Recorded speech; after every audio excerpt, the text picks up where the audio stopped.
Good morning, cob lovers. Well, another beautiful morning.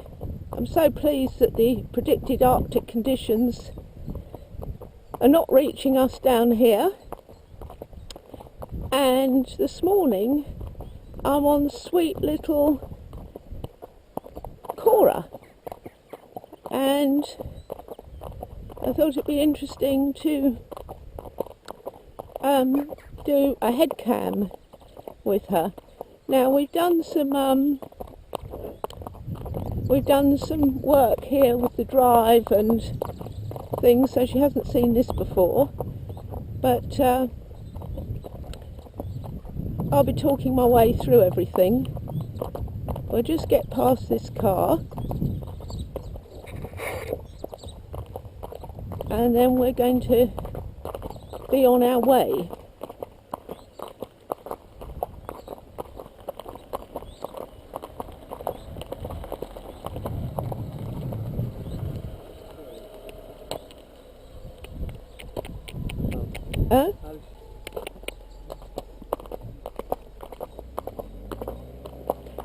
Right. Okay. Yes, so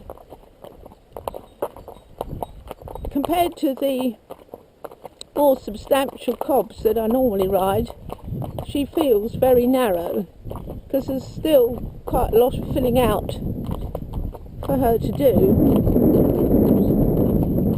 And when she first came 3 months ago, we did do a video of her. We did take the head cam out with her, and her neck was all scrunched in and she wasn't able to stretch, and she was greener than now.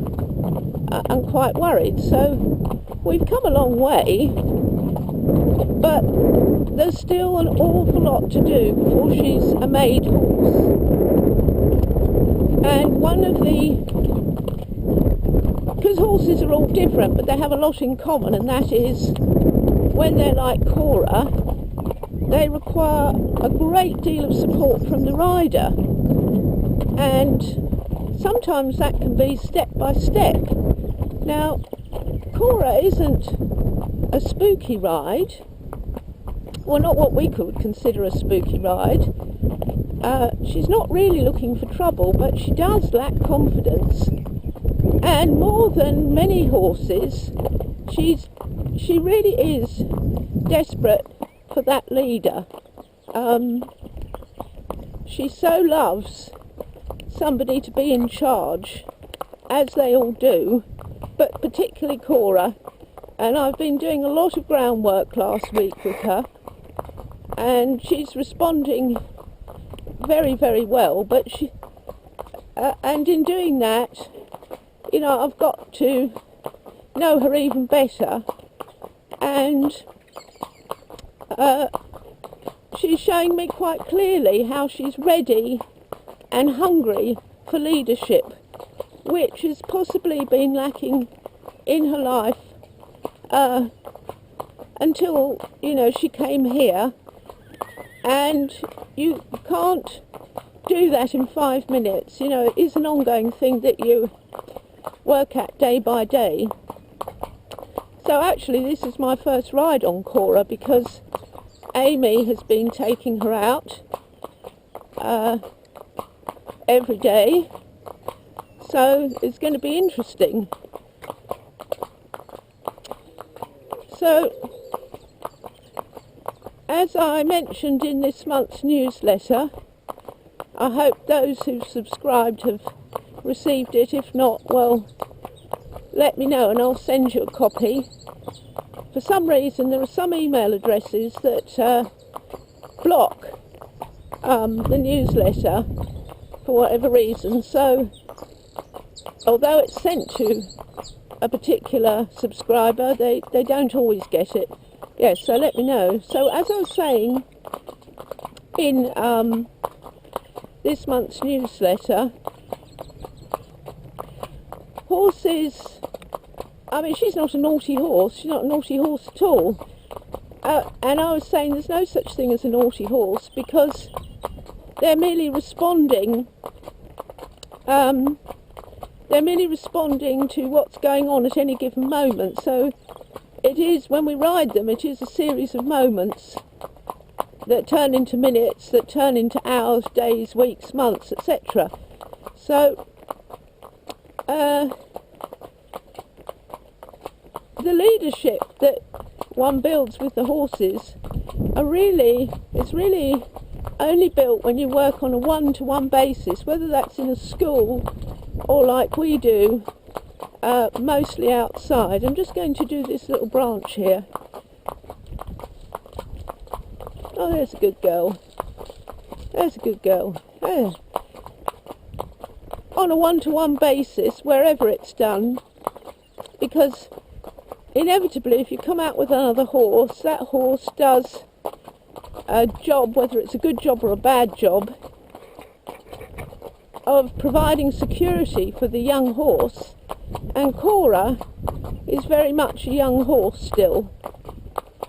So to get back to naughtiness, well, it doesn't apply to Cora because she hasn't got any of the what we would consider, us humans as naughtiness. But whatever she does, when she's not responding the right way, it's not because she's got it in for me or any rider. I'm tapping her on the shoulder because she's got ideas of going up that drive. She's just responding to what she feels, sees, or is happening in her during the ride. So she'll respond accordingly. What that means is that I have to be there for her, supporting her, and also, in a sense, driving her forward in the nicest possible way. And so if I was long-lining her, I would be literally driving her forward. But as I'm in the saddle, I'm driving her forward from on her rather than behind her.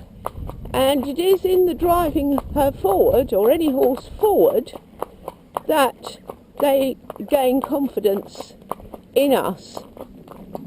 Now, in driving them forward, they must also have an adequate length of rein, so that they don't feel restricted or confused about taking a contact, because you can't take a contact until the horse has learnt to go forward.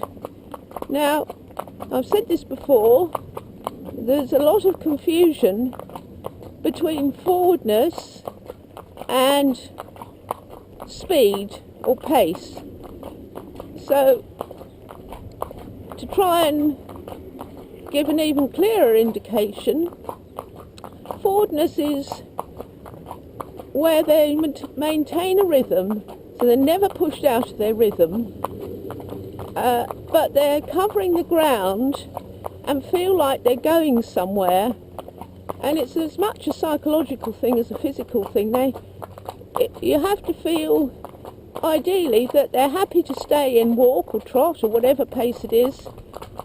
Well, we'll say walk and trot because canter's slightly different. That they're happy to stay in that pace. They don't make any signals, to speed up. But if you want them to go up a gear, they're ready. So what we're going to do now is we're going to have a little trot.